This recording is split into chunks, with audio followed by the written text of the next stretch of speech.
Towards the end of D-Day, on the 6th of June, the first units of the Desert Rats started to land and push into the Normandy countryside.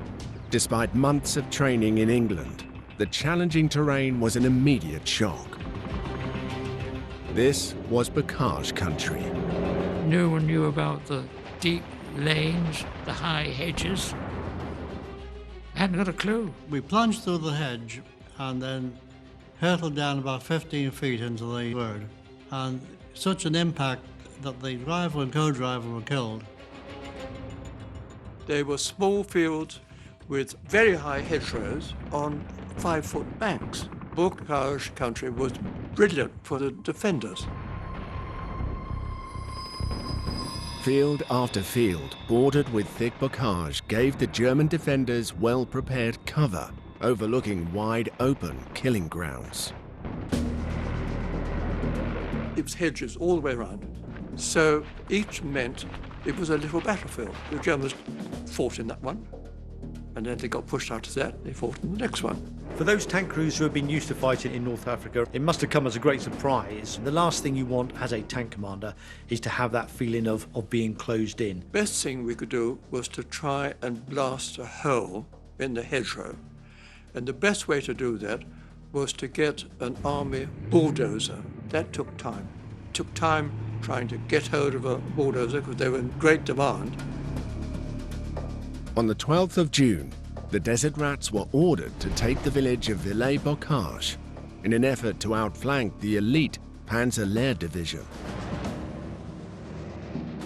Villers-Bocage sits on high ground, on a high ridge, on a main road, and this gave it a tactical and strategic positioning that its size didn't warrant.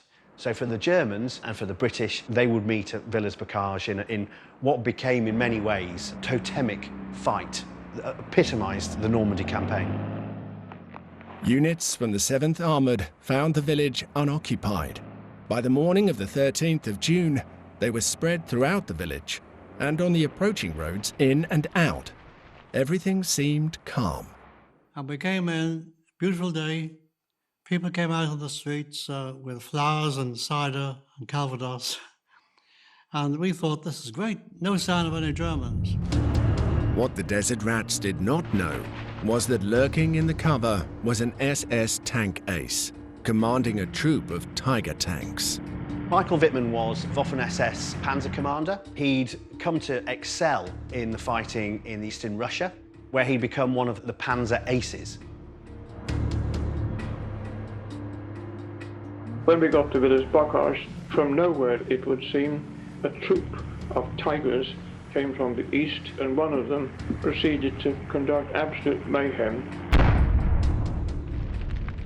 I saw this tank coming, it moved the 88mm just like that, then wham, and the shot came, and I was standing up in the turret looking through the periscope. I ducked down, and I felt a tingling between my legs.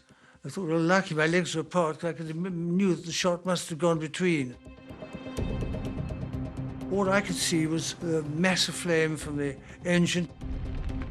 So I said, bail out, and the crew bailed out, and I bailed out, and I was still a bit sort of wondering what's happened. It came down and shot up every vehicle. We were utterly helpless. And A Squadron was completely annihilated. All I can remember of this was the terrible bark of the 88 guns firing. The British were hopelessly outgunned.